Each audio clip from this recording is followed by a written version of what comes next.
এই সূরা আল্লাহ সুবহানাহু ওয়া তাআলা একটা ঘটনা বর্ণনা করছেন। আমি ঘটনাটা কেটে দিয়ে বলছি। কেউ যদি তার স্ত্রীকে যদি বলে তোমার হাতটা একদম আমার মায়ের মতো, তোমার মুখটা আমার মায়ের মতো, তোমার চোখ দুটো আমার মায়ের মতো, আচ্ছা বলুন তো এটা পাপ না পাপ নয়? হ্যাঁ, শুধু পাপ নয়, এটা এত বড় পাপ, এত বড় পাপ আপনি ধারণা করতে পারবেন না। এ পাপ এত বড় পাপ। একটা লোক যদি তার স্ত্রীকে বলে যে তোমার হাতগুলো, তোমার মুখগুলো, তোমার চোখটা, তোমার পাটা আমার মায়ের মতো, এই কথাটা শুধু যদি মুখ থেকে যদি বলে দেয়, তার জরিমানা হচ্ছে ফাতাহরিরু রাকাবাতিন মিন ক্বাবলি আন ইয়াতামাসসা। সে যতক্ষণ না পর্যন্ত একটা গোলামকে নিজের টাকা দিয়ে কিনে তাকে মুক্ত করে না দেবে, ততক্ষণ পর্যন্ত মিন ক্বাবলি আন ইয়াতামাসসা, সে ততক্ষণ পর্যন্ত তার স্ত্রীর গায়ে টাচ করতে পারবে না। কি বললাম বুঝলেন? গোলাম আজাদ করতে হবে। ফামাল্লাম ইয়াজিদ ফাসিয়ামু শাহরাইন মুতাতাবিআইন। 2 নম্বর জরিমানা, যদি সে গোলাম আজাদ করতে যদি না পারে, তাহলে পরস্পর 2 মাস তাকে রোজা রাখতে হবে, তার স্ত্রীর গায়ে হাত দেওয়ার আগে। এরকম পাপী কিন্তু আমাদের ভিতরে ভিতরে আছে, এগুলো আমাদের জানা নেই, তাই আছে না? 2 মাস রোজা রাখার জরিমানা। যদি ঠিক 42 দিনের মাথাতে একটা রোজা অসুখের কারণে ভেঙে গেছে, আবার কি করবেন? আবার প্রথম থেকে শুরু। ঠিক 59 দিনের মাথাতে একটা রোজা ভেঙে গেছে কোনো কারণে, আবার প্রথম থেকে শুরু করতে হবে। কারণ শাহরাইনে মুতাতাবিআইন, পরস্পর পরস্পর মাঝখানে কোনো বিরতি দেওয়া যাবে না। তারপরে কি, যদি সে 1 মাস 2 মাস সিয়াম যদি পালন করতে না যদি পারে, তাহলে কি করবে? ফাইন লাম ইয়াস্তাতি ফাইতামু 60 মিসকিন, তাহলে সে 60 জন মিসকিনকে খাওয়াবে। জরিমানা কটা? 3টা। 3টার মধ্যে যে কোনো একটা তাকে করতে হবে। এক হচ্ছে গোলাম আজাদ করতে হবে, তাই তো? 2, 60টা সিয়াম পালন করতে হবে। গোলাম আজাদ যদি না করতে পারে, 60টা সিয়াম পালন করতে হবে। 3, 60টা যদি সিয়াম পালন করতে না যদি পারে, ফাইলাম ইয়াস্তাতি ফাইতামু 60 মিসকিন, তাহলে সে 60 জন কি মিসকিনকে খেতে দেবে। তাহলে এটা একটা মারাত্মক পাপ, তাই তো? এই পাপ থেকে বাঁচার জন্য আল্লাহ তাআলা জরিমানা কি করছেন? 1, তোমার নিজের পয়সা থেকে তুমি একটা গোলামকে আজাদ করে দাও, এটা একটা সাদকা, এটা একটা দান। 3 নম্বরে কি বলছেন? ফাইলাম ইয়াস্তাতি, আল্লাহ তাআলা বলছেন এইটা যদি তোমরা না পারো, 60 মিসকিন, 60 জন মিসকিনকে খাওয়াও। তা গরিব মানুষকে খাওয়ানো এটা একটা সাদকা না? সাদকা।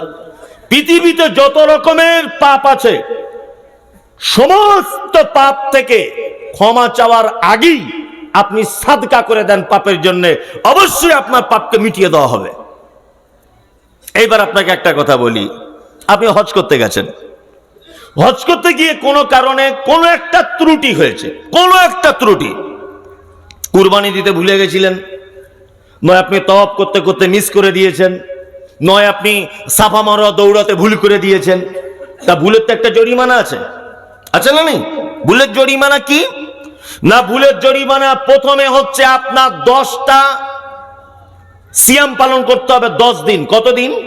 10 দিন। 10 দিন যদি সিয়াম পালন করতে যদি না, ভুল বললাম, প্রথমে আপনাকে সাদকা করে দিতে হবে। কাফারা হিসাবে কি করতে হবে? সাদকা। আর ওইখানে মক্কাতে থাকা অবস্থায় 3টে রোজা রাখতে হবে, সিয়াম পালন করতে হবে। আর মক্কা থেকে বাড়ি এসে আবার আপনাকে 7টা সিয়াম পালন করতে হবে। তাহলে টোটালে কটা সিয়াম? 10টা। আর প্রথমে আল্লাহ রাসূল কি বলেছেন? সাদকা করে দাও, প্রথমে সাদকা করে দাও। তাহলে এটা একটা ভুল আপনি হজের মধ্যে করেছেন। ভুলের জরিমানা কি? প্রথমে সাদকা, তারপর ওখানে থাকা অবস্থায় 3টে রোজা, বাড়ি এসে 7টা। অনেক সময় আমরা কসম করি, বলি না যে আল্লাহর কসম করে বলছে এই কাজটা আমি করব, কিন্তু অনেক সময় কসম রক্ষা করতে পারি না। পারি পারি পারি না। তাহলে কসম যখন রক্ষা করতে পারি না, তাহলে জরিমানা তো আছে। আপনি যখন কসম যখন রক্ষা করতে পারছেন না, জরিমানা আছে না নেই? আছে। কি জরিমানা? জরিমানা হচ্ছে 10টা আপনাকে মিসকিন খাওয়াতে লাগবে, 10টা। যদি 10টা মিসকিন খাওয়াতে আপনি অক্ষম হন, তাহলে তার জরিমানা হচ্ছে 3টা সিয়াম পালন করতে হবে, অর্থাৎ রোজা রাখতে হবে। কি বললাম বুঝলেন? এক কথাতে আপনাকে বোঝাতে যাচ্ছি, পাপের ব্যাপারে আল্লাহ সুবহানাহু ওয়া তাআলা যত জরিমানার কথা বলেছেন, তার বেশিরভাগ জরিমানা সাদকা আর সিয়াম, রোজা। মানে সাদকা, দান আর সিয়াম, এই দুটো জিনিস আল্লাহ সুবহানাহু ওয়া তাআলা রাগকে দমিয়ে দেয় এবং বান্দার পাপগুলোকে কি করে? ক্ষমা করে দেয়। ওই জন্যই তো আল্লাহ নবী সাল্লাল্লাহু আলাইহি ওয়াসাল্লাম তিনি বলেছেন, কেউ যদি আরাফার দিনে একটা যদি সিয়াম পালন করে, কটা? একটা, তাহলে বিগত বছরের গোনা এক, আর আগামী বছরের গোনা 2 বছরের গোনা তাকে ক্ষমা করে দেওয়া হবে। আরাফার দিনে যদি কেউ একটা সিয়াম পালন করে, গত হয়ে যাবে 1 বছরের পাপ, আর আগামী দিনের 1 বছরের পাপ কি হবে? ক্ষমা করে দেওয়া হবে। আর কেউ যদি মানে মুহররমের সময় যদি 2টি সিয়াম যদি পালন করে, আশুরার, তাই তো, তাহলে তার গত বছরের, গত হয়ে যাবে 1 বছরের পাপ কি করা হবে? হ্যাঁ, ক্ষমা করে দেওয়া হবে। এটা নফল সিয়াম। আর ফরজ সিয়ামের ব্যাপারে কি বলছেন আল্লাহ নবী সাল্লাল্লাহু আলাইহি ওয়াসাল্লামের হাদিস সহিহ বুখারী, মান সামা রমাজানা ঈমানান ওয়া ইহতিসাবান গুফিরা লাহু মা তাকাদ্দামা মিন যামবি।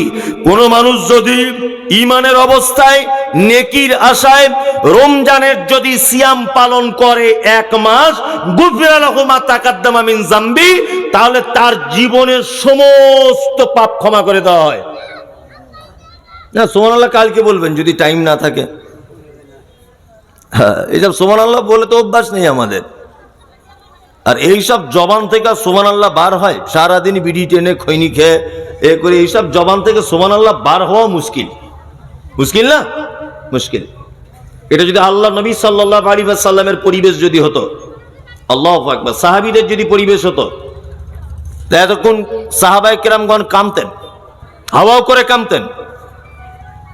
তার মানে আমি আপনাকে বোঝাতে চাইছি সেটা হচ্ছে এই দান বা সাদকা এমন একটি জিনিস যে আপনার জীবনের যত পাপ থাকুক না কেন, দান এবং সাদকা করার কারণে আপনার পাপগুলো কি করে দেওয়া হয়? মিটিয়ে দেওয়া হয়। আর সিয়াম একটি এত মারাত্মক ইবাদত, রোজা, এই ইবাদত যদি কেউ বেশি বেশি করে, তার পাপগুলিকে কি করা হয়? মোচন করে দেওয়া হয়। তাই তো? দানের ব্যাপার বুঝি? বুঝি না। দান আমরা করতে চাই? করতে চাই না। পৃথিবীতে তো অনেক মানুষের গল্প শুনেছেন, শুনেছেন না? আমি আপনাদের সামনে একটা মানুষের গল্প শোনাবো। তিনি কে?